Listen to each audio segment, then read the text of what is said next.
I've been at Auburn since '83.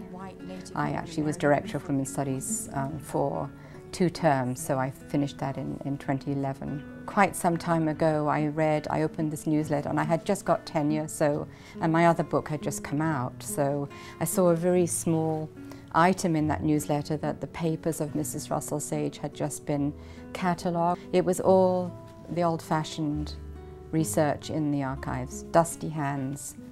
I ended up crawling around in somebody's attic in Newport, Rhode Island. So it was very hands-on research. And our graduate students, of course, have to be reminded that real historical research doesn't necessarily involve Google.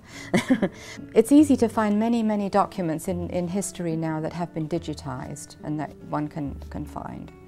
But when I did the research on this book, that was not the case. I thought, well, this would be fun. I never heard of this woman. I don't know her at all.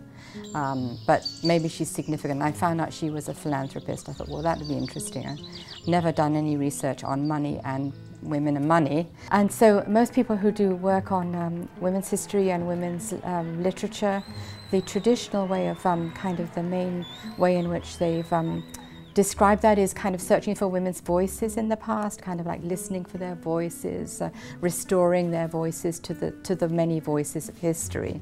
And I thought, well, darn it, this woman had no voice. I don't even have her letters. She's married 37 years and I have no letter between her and her husband at all. Huge gap. But what I do have is all of this money she spent. I'm tenacious. I think historians have to be tenacious.